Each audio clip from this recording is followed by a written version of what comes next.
Going in. Recording in progress. We're recording this tonight, just so that you know it'll be on our website. There are quite a few people who couldn't make it tonight, and we're looking forward to seeing the recording. So anyway, good evening. I'm Donna Ward, the Chair of Voter Services for the League of Women Voters in the Montclair area. And I'm pleased to present another in our guest speaker series on topics related to our Making Democracy Work campaign. And as many of you know, those topics are expanding voter access, fighting voter suppression, redistricting, and tonight's topic, which is money in politics. Since the 2010 Supreme Court Citizens United ruling, there's been a documented rise in the outsized influence of super PACs, dark money, and a small number of wealthy individuals really having a disproportionate influence on our election. The League of Women Voters believe that government should serve people, not wealthy special interests, and that everyone should also have the right to run for office no matter their financial situation. Our two speakers have been closely looking at money in politics this year in New Jersey and are here to educate us on the issue. Micah Rasmussen is the director of the Rebovich Institute for New Jersey Politics and an adjunct professor at Rider University. He served in the administration of James McGreevey as press secretary and has managed several political campaigns. David Wildstein is the editor-in-chief of the New Jersey Globe, an independent website covering New Jersey politics. He also served in Chris Christie's administration and is a former mayor of Livingston. So we'll hear from these two gentlemen, prepared a little slide presentation for us, but really we want to spend the bulk of our time, I think, answering questions and having a discussion on the topic. So with that, I'll turn it over to Micah and David. Great. So we thought it might make sense to give you a little bit of background knowledge first about a subject that can be obscure if you don't follow it every day. The first thing that we want to make, the first point that we want to make, and we can both talk about this for sure, is that money in politics sometimes gets a dirty word. But it's a necessary evil. Campaigns cost money. Communicating with voters costs money. It's expensive. If you're in the New York media market, the Philadelphia media market, two of the most expensive markets in the country, we are sandwiched between them, obviously. And so campaigns are always going to cost money. Talking to voters is always going to cost money. And so as long as that's the case, politicians are going to have to raise money, whether we like it or not. And the question is how they do it, where they raise it from, who they are going to raise it from, and what kind of regulation or what kind of law framework do we have around it. There are three basic principles of how the law can approach campaign finance, or at least three that we have. It's not to say that there aren't others, but there are three that we have.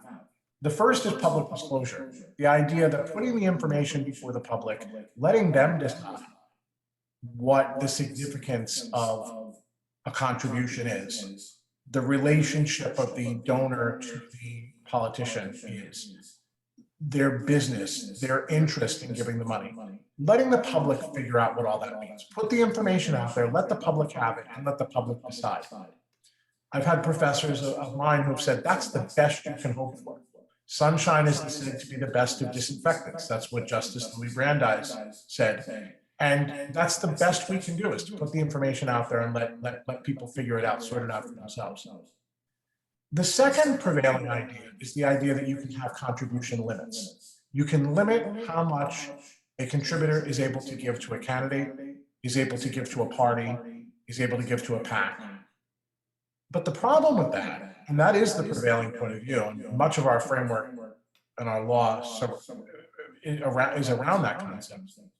The problem is Justices Sandra Day O'Connor and John Paul Stevens said, money like water is always going to find a way in. It's always going to find an outlet. And New Jersey is no stranger to that concept. Right, David? I mean, you've seen that so much.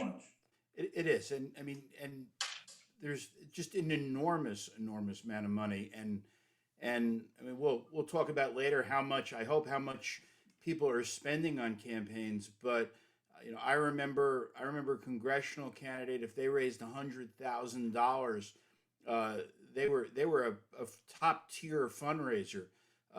Now, if you walk into one of the party offices and says I could raise $1 million, they don't even want to talk to you. You know, these congressional races in New Jersey, just what you see, just what candidates raise on their own, not including outside groups. I mean, they are now north of 5 million. I mean, it's just hugely expensive, and that's funneling down to legislative races and to local races. Absolutely. The only other way that we think that we have to get at this is public financing. If you're not satisfied with disclosure, if you're not satisfied with contribution limits, we can make some attempts at having the public finance these things and limit the role of donors. We have a couple of examples of that, one successful and a couple that have been unsuccessful, that we'll talk about in a little bit. As far as disclosure goes, and I should stress that we're primarily talking about state and local candidates right now, school board as well. There are different rules for running for federal office. They're similar, but they're different. You have to report all of your expenditures. Anything the campaign spends has to be disclosed. Any contributions or loans have to be disclosed. You can contribute a loan to your own campaign, but you're the only one who can do that. We've had that theory tested, David, right? Parents who tried to give, but in New Jersey, it's the candidate themselves only that can give, right?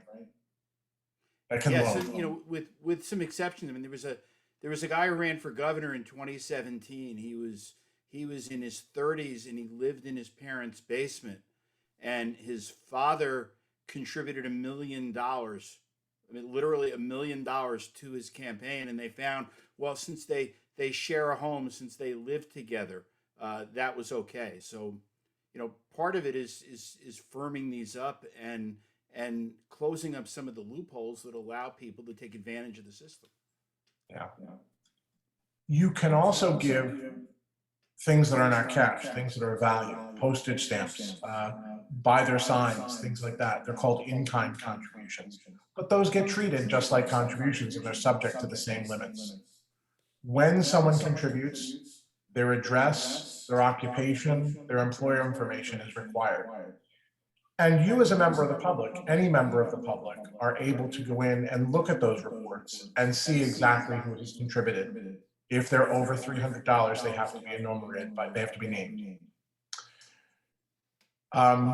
We have a regular cycle for election years and for off election years. If you're running in the off election, if it's not a year that you're running for office, you have to report quarterly. If it's an election year that you are running, you have to report 2 times before the election and 1 time after the election. And if you get a donation, a big donation, right after the last pre-election report, we don't want to miss the opportunity to see that, so you're required to file a 48-hour notice. And one effort, David, in the legislature is to quicken up that process. In the age of the internet, we can file these things instantly. So is real-time reporting feasible? Is it something we can move toward instead of having these lapses in time, these gaps in time?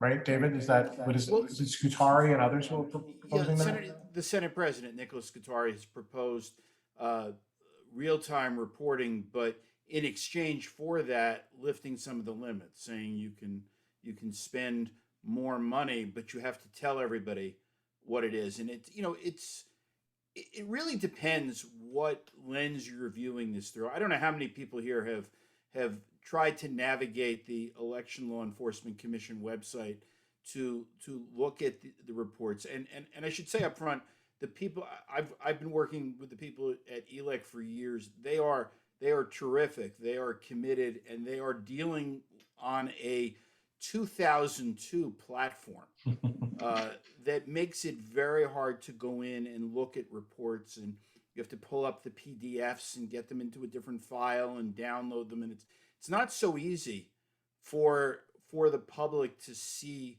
what's happening. They don't make it easy. It's not their fault. It's just this is another question about an advantage of incumbency versus non-incumbents. People don't want to spend money developing platforms to enhance disclosure because sometimes, in some cases, they're the ones that want to hide it. Absolutely. So this is a little bit of a dense, and thank you for the suggestion on turning off the cell phone. I tried that. Doesn't seem to be not sure what's going on. This is a somewhat dense chart that shows who can give what to what campaign. And as you can see, there are really, it runs the gamut from $2,600 per election per person, which means that you can give 26 in a primary, you can give 26 in a general. Your spouse can give the same amount, your children can each give the same amount. So you can see how you can add it up very quickly. But you can get around those limits if you give to PACs, or if you give to parties, or if you give to the legislative leadership committees.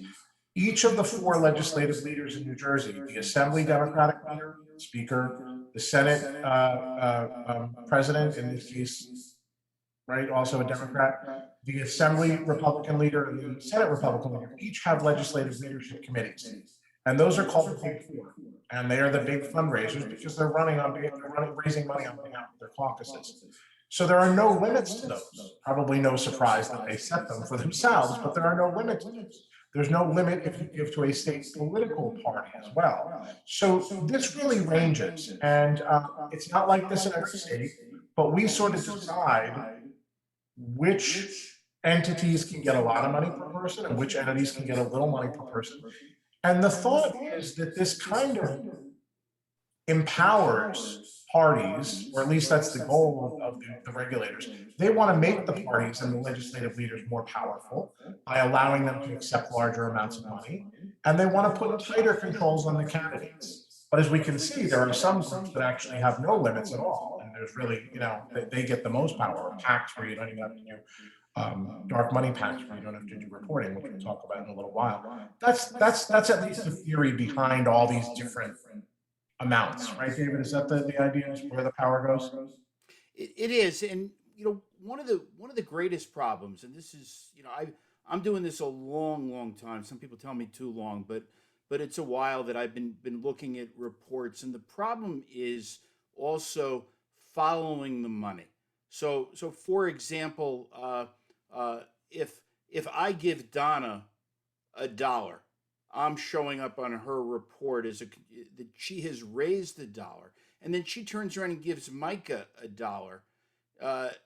Now she's showing that as an expenditure, and Micah's showing it as a $1 contribution. And then Micah turns around, and I'm just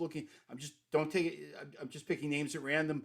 Micah gives it to Kathleen, and he gives her $1, and now she's raised $1, but really, you're showing lots of people raising money, and it's really just the same dollar that's moving from account to account. So it's virtually impossible to tell how much money is being spent on campaigns. And Donna, somebody suggested I'm mute. I'm gonna try a headphone, and maybe it's my fault that this is with the echo. So let me see if I can fix that while Mike is talking. Okay. So this is the federal chart, and it's a little bit simpler to understand. The idea is that you can give $2,900 per person per election. You can give $5,000 to a PAC. You can give $10,000 to a party.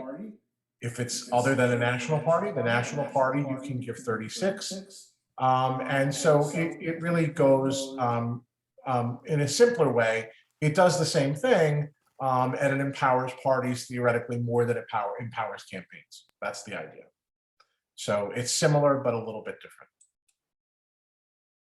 Now, I want to give one example of how, and boy, I think the echoing's gone away, has it, for everybody?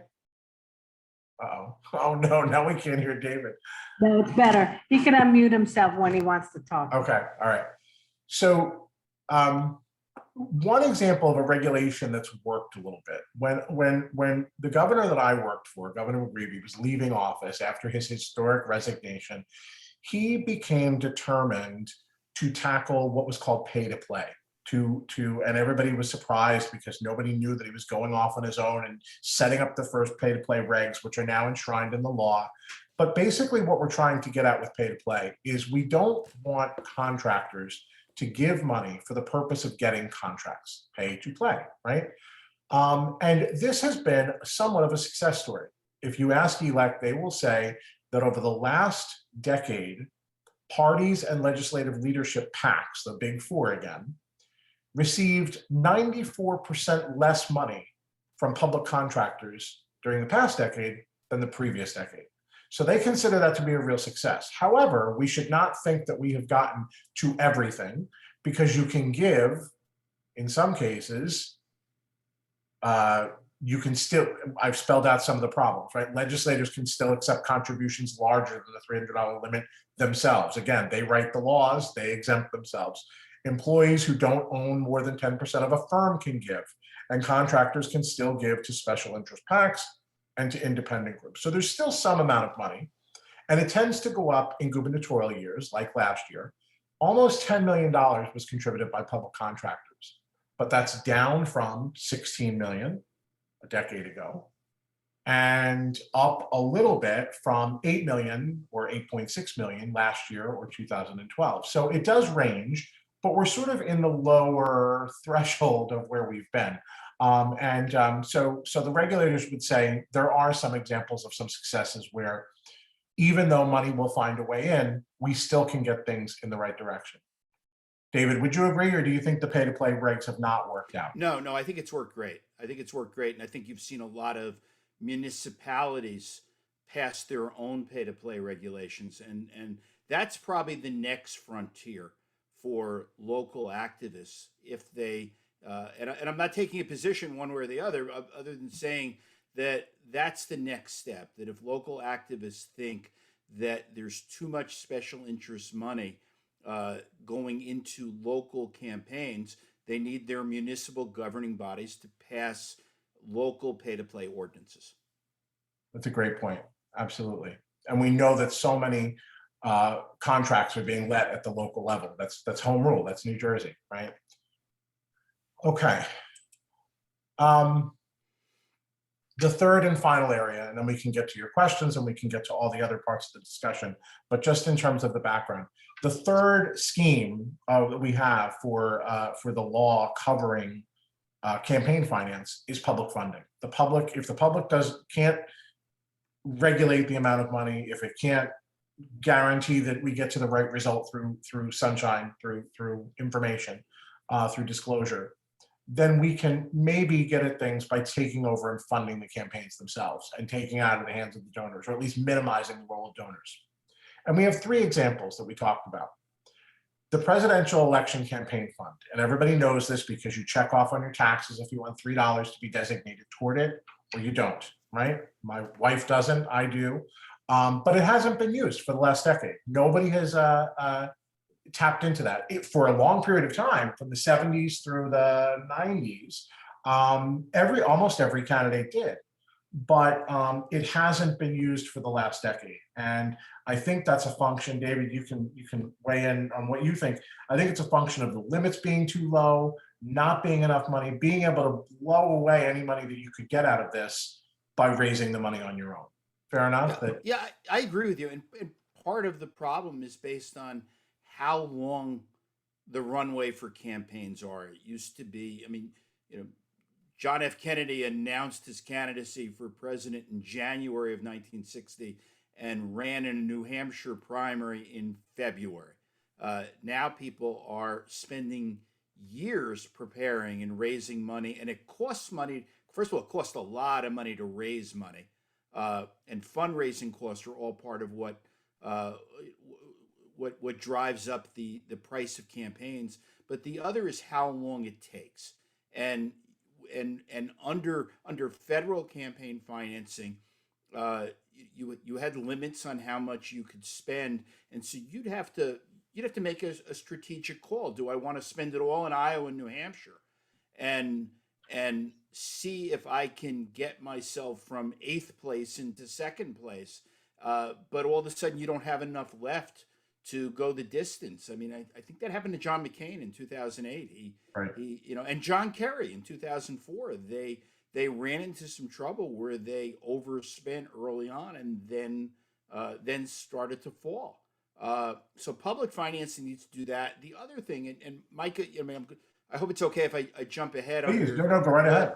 But there was a time, it was 2007, where New Jersey tried public financing of legislative races. It didn't work because they only tested it in a certain number of districts, and nobody that was really competitive wanted it, so you didn't have a lot of people qualifying. But one of the things I thought worked really well in that test was something, and I give credit to the Assembly Speaker at the time was Joe Roberts, Mm-hmm. and he came up with an idea of rescue money. And what rescue money is that each campaign got a certain amount in public financing, and they were limited to spending that. But if an outside group came in with an independent expenditure and dumped a ton of money into the campaign to try and attack one of the candidates, the state came in and said, okay, you were the target of outside spending. We're going to now write you a check for what they spent as rescue money in order to level the playing field. I thought that worked really well at the time. And I remember the beneficiary was Linda Greenstein. She was an assemblywoman. She's now a state senator. But I think she might have lost that election if it wasn't for the rescue money option. So I think as you talk about how to solve these problems, the number one thing that I would say is that you have to understand really the realities of campaigns and how they run and what it takes, and if you're going to set up a platform that's going to provide some parity, then they've got to provide parity. Absolutely. I forgot about the rescue money. It could only have been conceived by somebody who was running campaigns, who knew campaigns, and Joe Roberts certainly did. Right. The one example that we can point to that is successful, and if you want to ask why it's successful, it's because it survives, it's still used, is the public financing system for our governor's races. It is viable. It was used by both major candidates in 2021. Let's see how it works. So for every dollar that you raise, that a candidate raises from private donors in the primary and general elections, it gets matched with $2 in public funding. So you are set up to raise 5.1 million for the general, receive 10.5 million in matching funds for a total spending cap of 15.6 million. And I think what we have found, if I can sort of cut to the chase, is the reason why candidates still opt into the program is because the spending cap is high enough to be able to run a viable race in New Jersey. The other reason why it still works is because outside funds still flow. There's still a lot of money that flows into the race that's not spent on the campaigns themselves or by the campaign themselves. David, you agree that this is a pretty successful model? Yeah, I do, and it works, and the evidence of it working is that people still use it. Absolutely. There are requirements that go with it. You agree to a spending cap. You agree to participating in official debates set by the state. We've seen in recent days that the Republican Party nationally has opted out of the debate process. Doesn't mean there won't be debates, but the current debate process in New Jersey, if you accept public funds, you have to participate in the debates. And it really does. I think I've had some gubernatorial candidates who have come in and talked to my students. it allows them to not have to spend 24 hours a day raising money, right? They still have a big, big obligation, but they are able to balance that obligation to get out and raise those dollars with the other functions of a campaign, which I think if you're running in the House, if you're running for Congress, like David said, some of those numbers, you're never getting out for money, raising money. That's all you're doing practically. And people don't love it, but that's really what they have to do. Well, and I want to also quickly, I mean, anecdotally, because of the cost of running campaigns in New Jersey, where you're talking about New York media market and Philadelphia media market and being able to buy enough there, the result is, and I've seen it lots of times where the national parties, the congressional committees, the political action committee groups, they don't want to play in New Jersey because they can, for what it costs to run a campaign, run a campaign against Josh Gottheimer, who's got $15 million in the bank. They can pour millions in and try and beat him, and maybe they win and maybe they don't. But they can pay for 5 or 6 or 8 congressional campaigns in Montana and in Western Texas and in Kansas for what it costs to play in New Jersey. So specifically, as we talk about it through the prism of New Jersey campaigns, you have less competitive races because it costs more to finance a campaign here than it does in other places.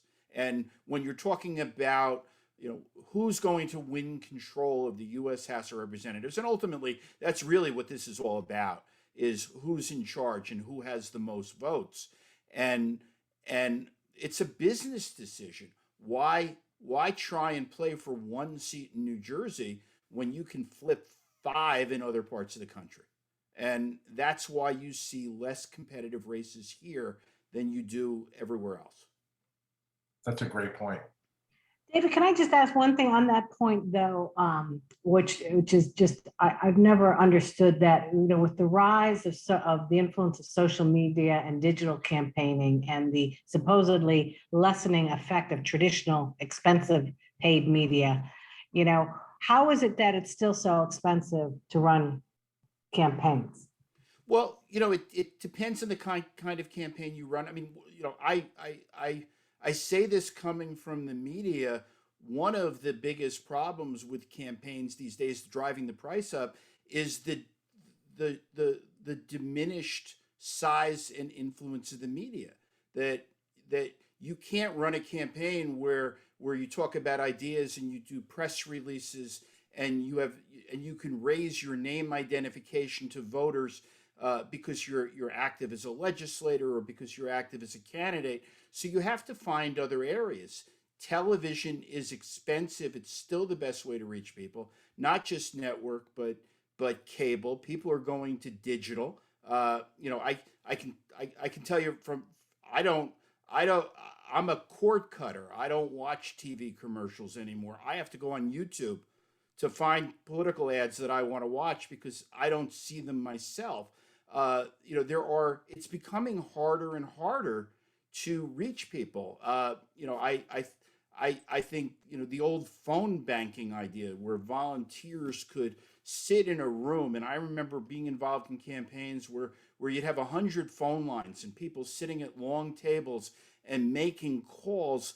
That's gone, and it's gone for a couple reasons.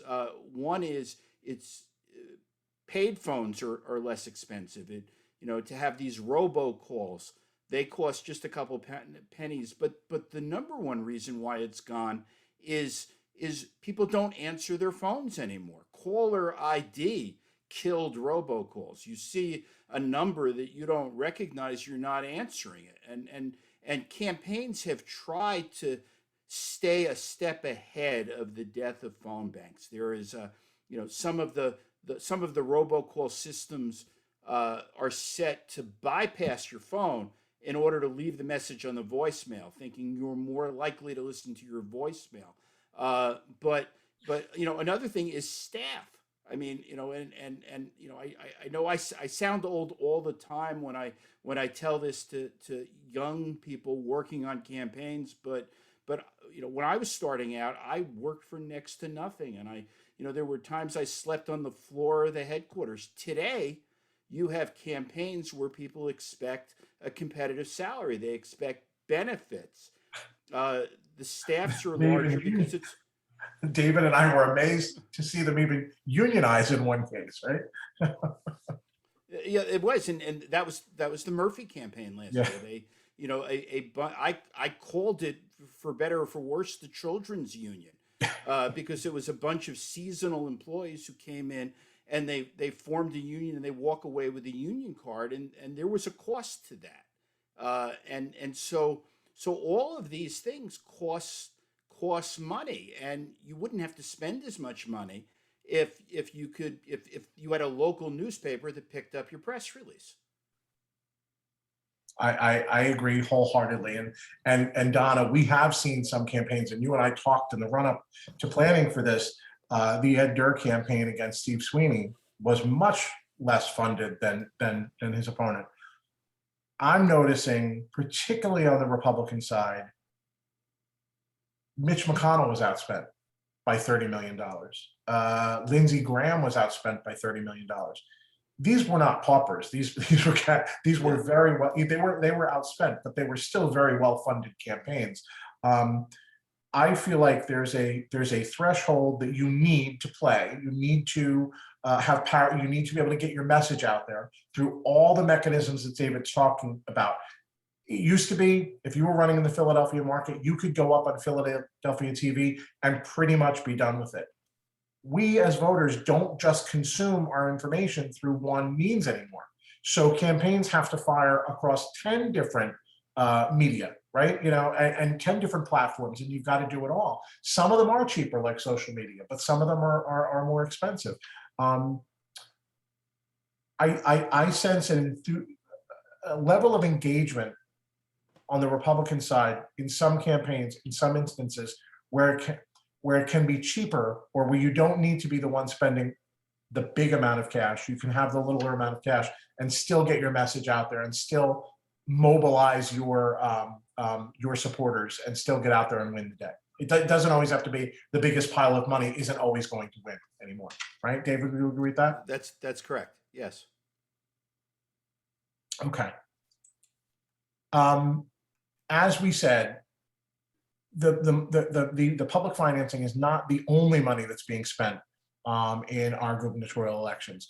This year, $41 million, almost $42 million was outside money. These are outside groups, these are PACs, these are independent organizations that are spending money on the race to influence the race. And that's gone up over the course of the 2000s, with the exception of 2005. I don't know what that anomaly was, David. Do you? I don't remember what about that race was different, the Corzine race. It was Corzine. He was spending it all himself. Yeah. Corzine was paying for it, and and you see this with self-funders. If somebody's going to say, I'm willing to write a check for $75 million to run for the United States Senate, why should you give them a $25 contribution? They don't need your money. So you see that. You see a correlation on self-funders and lower general fundraising. Yeah, absolutely. So this brings us to the last point, which is dark money, which is independent expenditures and dark money. It's the last point that we have slides for, but certainly not the last point we can discuss. So we have heard a lot about Citizens United. What that decision by the Supreme Court fundamentally did was the court found that contribution limits on independent groups and on corporations are unconstitutional. They're tantamount to speech, and political speech is protected as all other kinds of speech. And so therefore we can't limit speech, and then we can't limit someone who wants to spend money buying speech, essentially conveying their speech through advertising. In light of this, it left contribution limits in place for candidates, but it removed contribution limits on independent groups and corporations. So in light of this decision, New Jersey does not enforce any contribution limits, nor federally, on super PACs. Not all super PAC money is dark money. Dark money is money, it's an informal term that refers to spending where the donor is not disclosed and we don't know the source of the money. Political nonprofits are not required to disclose their donors. So these groups that are, good government groups or, call themselves good government groups, they're not necessarily good government groups.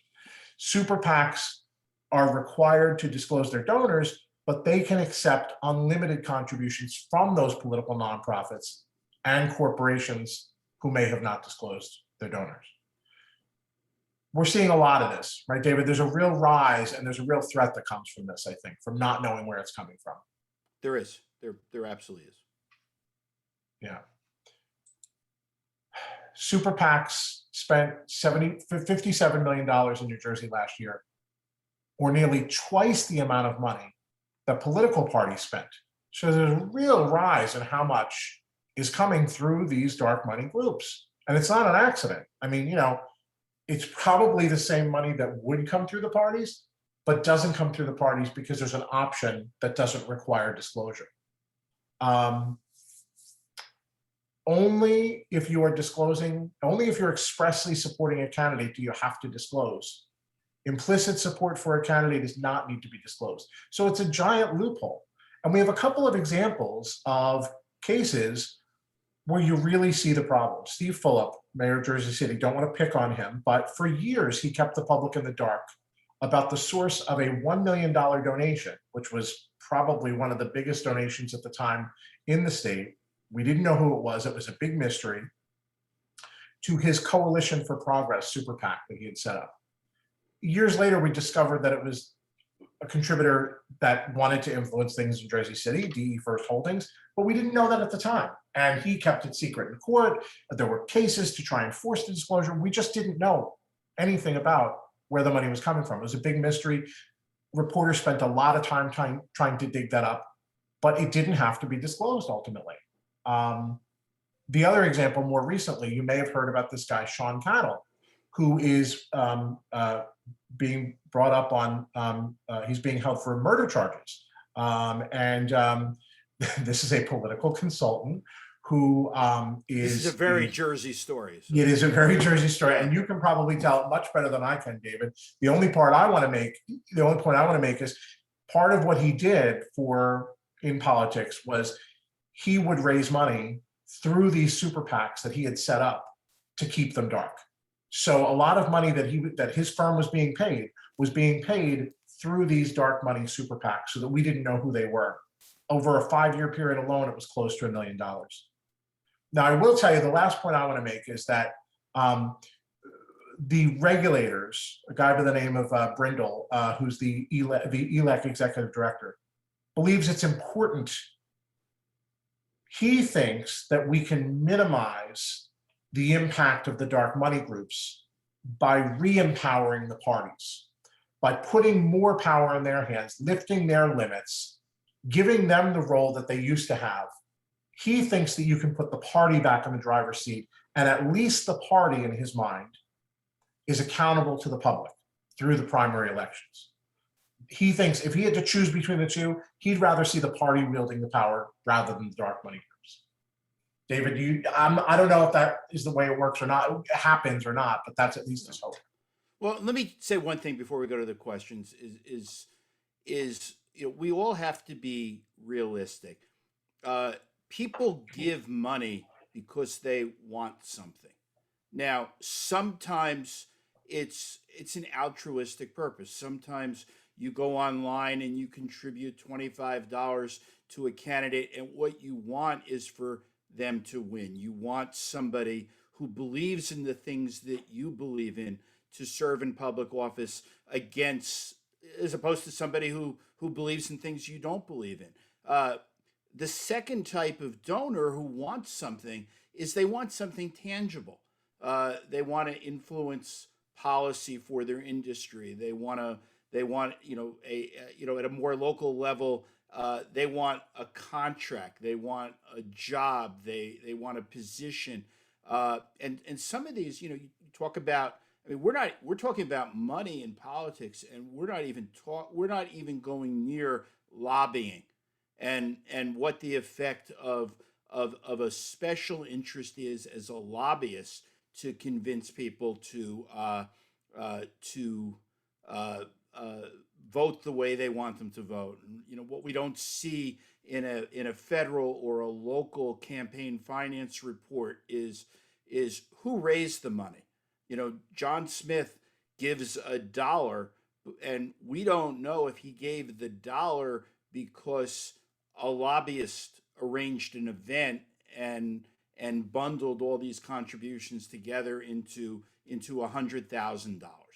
So realistically, discussions about the impact of money in politics is about what people want to get out of it, and we should, none of us, and I find myself also falling into that trap of you almost have to assume these days not everybody is altruistic. Somebody wants something in exchange for their dollar, and the key in New Jersey politics, unfortunately, is that you have to draw that very fine line between getting what you want and not having people with badges show up at your doorstep because there was a quid pro quo. And that's really what it takes to make a campaign contribution a crime, is the quid pro quo. So this is all part of what people in politics do, is they have to finesse that line to be able to make sure that nothing is promised in exchange for that contribution. True.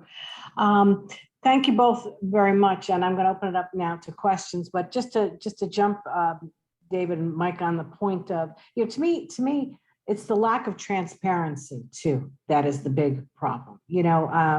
Because isn't it true that one of these super PACs can basically run unlimited negative campaign ads, let's say, on somebody, and as long as they're not overtly saying vote for or vote against, they don't have to you don't have to disclose who's behind those negative campaign ads. Right, Donna. So they're having a huge influence either on issues or on candidates, and we don't know who's behind that. And you hit the nail on the head. It's expressly advocating the election. So we've all seen these commercials where they're being slick and they're not expressing the advocate. They're saying, call Governor Murphy and tell him you don't agree with him. Well, okay, duh, right? We all get the point. We all get what you're trying to do here. You're just not. You're going right to the edge of not advocating against his election. So you're getting away with not doing that, and then it is unlimited, as you say, and you don't have to disclose in that case because you're not expressly advocating for or against his election. Yeah, and Donna, the other very real point of this is I haven't seen any polling data. I haven't seen any empirical evidence that says that people decide who they vote for based upon where their money's coming from. So the risk for a campaign of accepting contributions is not as great, because at the end of the day, people really don't care. They care about seeing a candidate who believes in what they believe in, or somebody how somebody comes about determining how they vote. And that's not one of the issues that causes somebody to vote for or against somebody. Right. That's right. Okay, I'm going to open up to questions. I see one from Dave Goodman. Yeah, thank you very much. I want to get back to the subject of dark money. In 2019, Federal District Judge Martinetti in Trenton overturned S-150, the law that the governor signed to regulate dark money. He upheld the suits filed by the Koch network and the ACLU and some out-of-state group from Illinois, essentially, I think, funded by Koch. So three lawsuits that alleged the Citizens United free speech issue, and Judge Martinetti agreed with that. And so the law, which was going through that period where the regulations were to be written, was never enforced. It was probably the strongest end dark money law in the United States. But of course, we'll never know that because the judge stopped it. So in light of what has been said, including what Donna just said about the importance of disclosure and transparency, I wonder if our guests might speculate on how a bill like that might be rewritten to satisfy the free speech issue, but still provide a modicum of sunlight and disclosure and transparency, because I think that's the fundamental issue. Without having the free speech First Amendment issue, that heavy wall comes slamming down and stopping it before it even starts. Do either of our speakers have any thoughts on put your legislative hat on for a second on how you might write a law that might survive a Supreme Court test like that? You know, something that I have I've come to believe with increased frequency every day, including yesterday, is that when I, as a non-attorney, look at something and say, "Oh, this is a slam dunk case. There's no way that a judge is going to go against this." The only thing that I know with any great certainty is that I am reliably wrong. Judges always seem to see it differently than I do. But I can just briefly, David, from the just out of perspective going decades and decades ago to when I was a legislative staffer, I've always thought the key, and I was always taught that the key to a good bill is to not overshoot and not be too ambitious, but to sort of walk before you run and ramp your way up to where you want to be, and not try and get there overnight. I think that's a great point. And the only thing I can add, I think it's a heavy lift to get around the Supreme Court's equating money and speech. I think that's really, really tough. One thing I notice and I don't think this is particularly helpful, but one thing I notice in the Citizens United decision is that the Supreme Court current majority, well, the majority as of the decision, seems troubled by the idea that one group of donors to independent expenditure committees, or corporations who give to independent expenditure committees, that they would be singled out, that you would crack down on, you would regulate their speech, but not other people's speech. And so the only thing I can offer that would help, and I don't think it helps a lot, is I can sense that the Supreme Court wants something that would apply across the board, no matter what type of contributor you were, it's going to apply equally. In that case, that would satisfy that part of their concern. I still don't know how you get around this idea that they equate speech and money.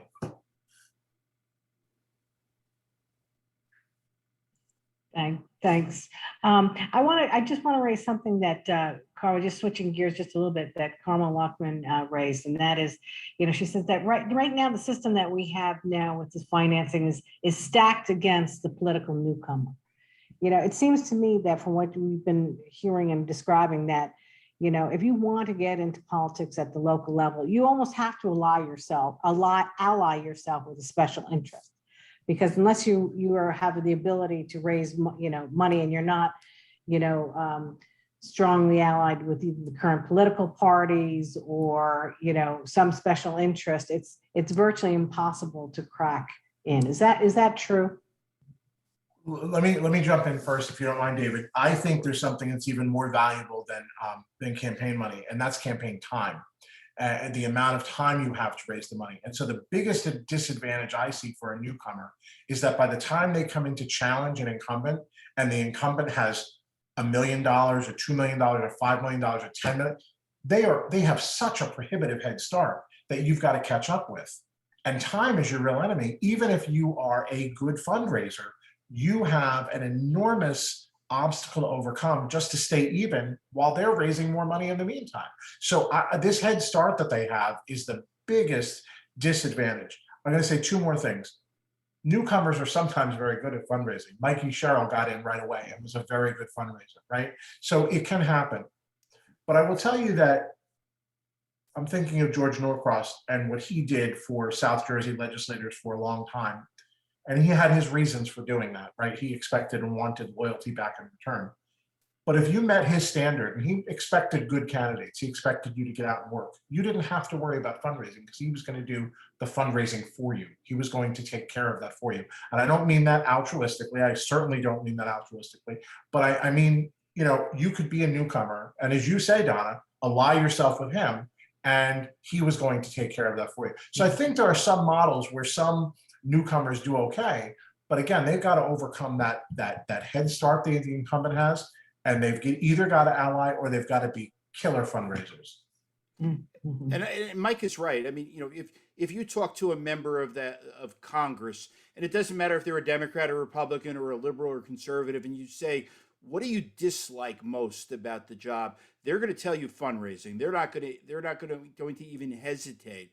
And call time is you'll hear that term over and over in a congressional office. They've got to schedule them for call time. They've got to walk across the street to the DCCC or the Republican Congressional Committee, and they've got to dial for dollars. And that takes away from them doing their job. It takes away from them trying to advocate for the passage of their bills. It takes away from speaking with constituents. It's just a huge block of time. Or you can have somebody do the fundraising for you, somebody that helps you to do that, but then you owe that person, and you are beholden. And I've told this story a bunch of times over the years. I ran for local office in Livingston. I mean, it was 1984. It was 38 years ago. I was very, very young, and it has made me question whether children should ever run for public office. Especially people whose frontal lobe is not yet fully developed. But I came out of nowhere, and I had to raise money, and we spent about $40,000 on a local race in Livingston, which was a ridiculous amount. And then 2 years later, to take control, I was about to become mayor, and I remember that I got a call from my number one fundraiser. This guy had raised more money for me than anybody else, and I was indebted to him. And he said, "Can you come to my house tonight and have dinner with me?" And I get there, and he gives me a list, and he said, "I've got it all worked out for you. Here's your township attorney. Here's your prosecutor. Here's your zoning board lawyer. Here's your bond counsel." And he hands me the list, and he said, "Here's who you're gonna use." And I look at it, and I look up at this big fundraiser of mine, and I said, "Dad, you got to let me do this job myself." And I say it because I knew this was my father. And when it came time for the next campaign, he was going to be there for me, even if I didn't take his advice. But not everybody had that going for them. Not everybody can look at the person who got you into office and turn them down and say, "Nope, sorry, I appreciate what you did, but I don't want your recommendations," because they won't be there for them the next time. And I think that's a problem, especially at the local level, is wherever you go, you've got to raise money. And I think I've said it a couple times tonight. With that comes a little bit of an obligation, and that makes raising money harder. And there are a lot of good people who raise a tremendous amount of money. And there's a lot of bad people that raise a lot of money, and there's good people who they just won't do it. They will say, "No, I will not compromise my values to do this just for campaign cash." And unfortunately, a lot of them don't have long careers, and I think that's all part of the problem. Anything, any other issues that anybody else wants to raise? I'm going to scroll through. We're just at 8 o'clock, so I want to make sure that we're prompt tonight. Any other comments that anybody had? Oh, Kathy Keegan. I just have like the elephant in the room over the last 2 days with Twitter going. Mm. You know, a lot of organizations, if we're talking about social media, how, you know, what is that going to do to getting information out? You know, that's, you know, in that sort of Or what League would say, objective, factual, fact-based information, Right. right? Not opinion disguised as or fact. or Or as- God forbid, or conspiracy theory or disguised as fact. as a private firm, Right. what will he, you know, he be able to, you know, control as a private firm now? So that's a whole new thing if we're going to have people going in and changing social media, you know, Yes. how are we going to reach, you know, most young people don't watch normal TV, so they're not seeing the commercials. They're not on the TV. So, you know, that's my concern about how we're going to get that information out. Yeah, and David, by the I'm way, not sure. that Go goes ahead, go into ahead. that goes into the same, you know, a second part of that concern, which is that young people don't watch TV, but they also don't vote. Right. And you know, you've seen an uptick at the presidential level, but they don't vote in local elections, and you see, you know, a disparate number of voters based on age. So the messages are being tailored there too. In terms of Twitter, I don't know. It's all fresh, you know.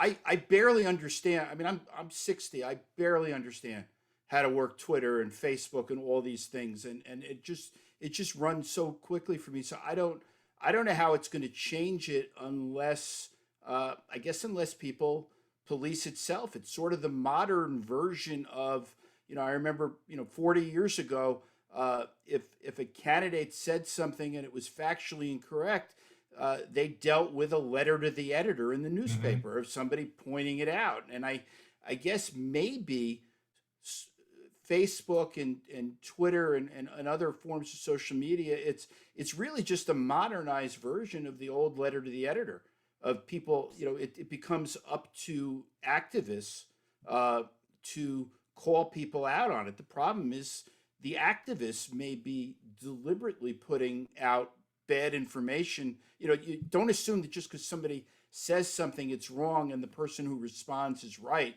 Flip those two things. The person could be telling the truth, and then people are trying to diminish what they're saying by saying it's not true. And you know, I had a situation. You talk about, you know, you don't know what to do. I covered a court hearing a couple weeks ago of a candidate for Congress in the 4th District. She was booted off the ballot because she didn't have enough signatures. And I reported that, and the response that I saw on social media was, that's fake news. It's not true. I'm not off the ballot. And that sort of spreads around. And here I am.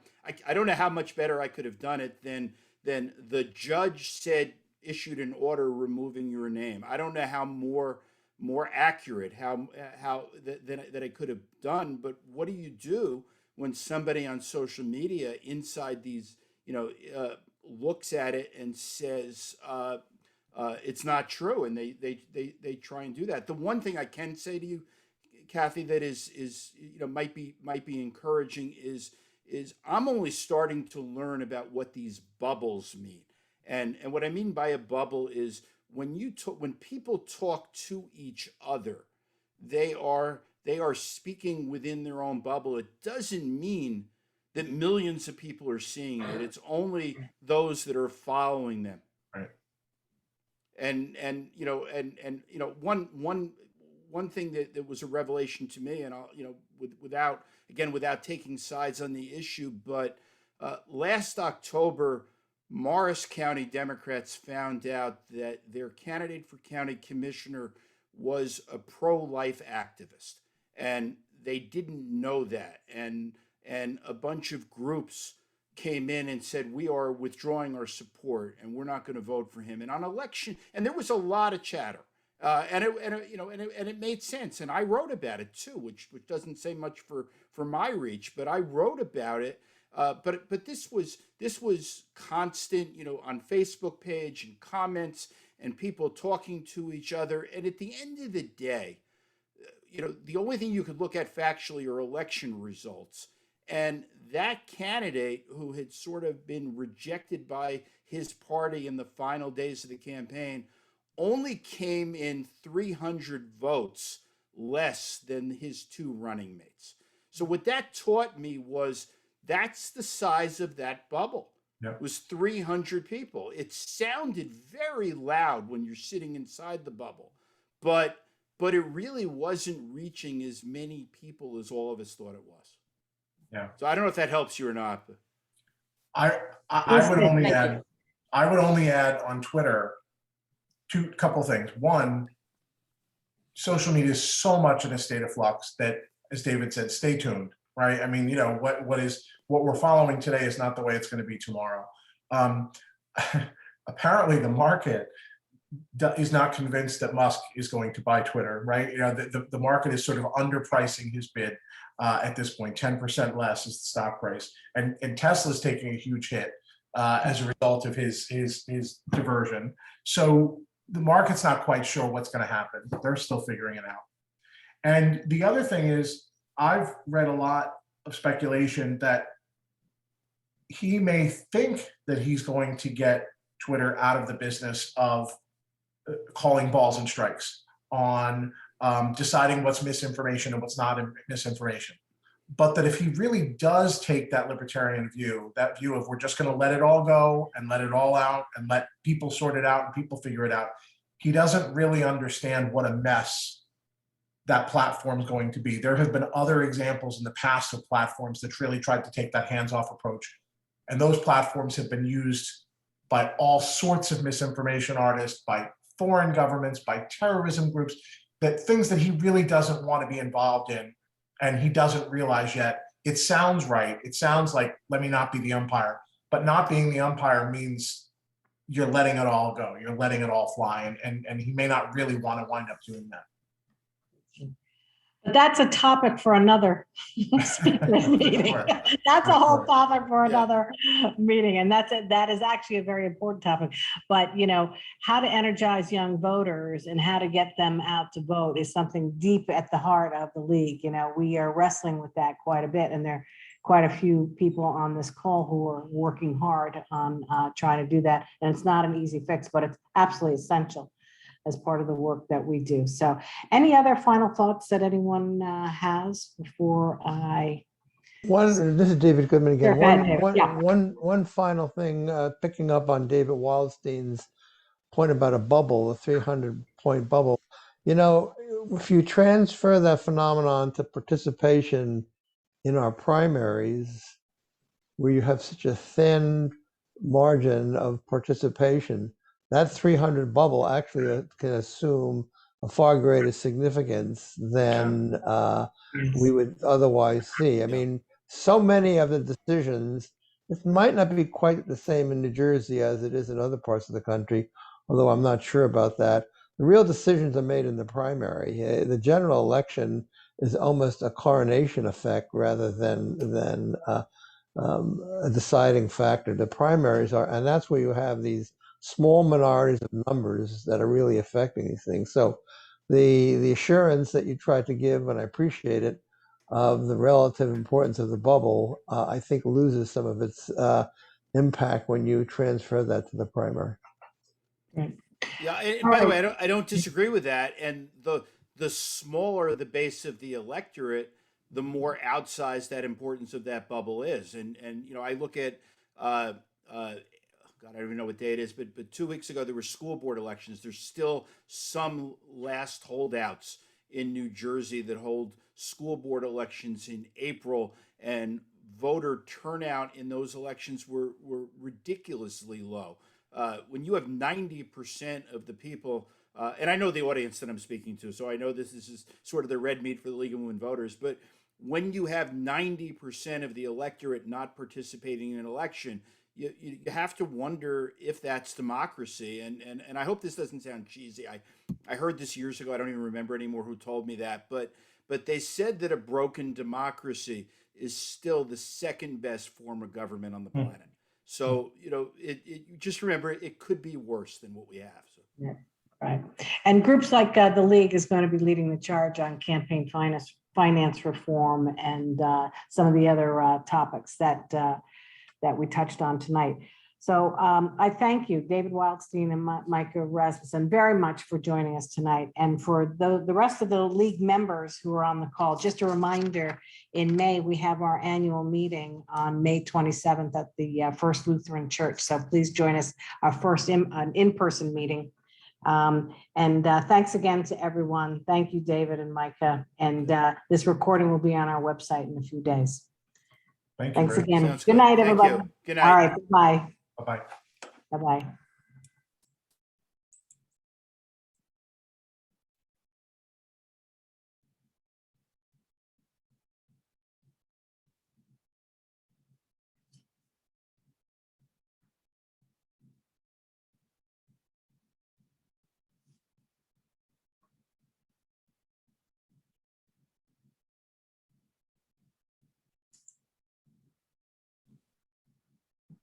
Great work, girls. Yeah, that was a tough topic too. It's a Yeah. complicated topic, complicated but important topic. Oh, So, very important. Yes, More important very than ever. Right. And not one that a lot of people get, involved in or seek to understand. And, all we can do is just try. But those two guys are great. I'd have them back again too. I think they're very knowledgeable. Yeah, About many topics, not just this topic, but in I just think in general. there's a lot more to go on in this topic. And Yes. Yeah. Great. Okay, should we leave? Yeah, I think so. Okay. Thanks. All right. How are you? Okay. Bye-bye, everybody. Bye-bye. Bye-bye.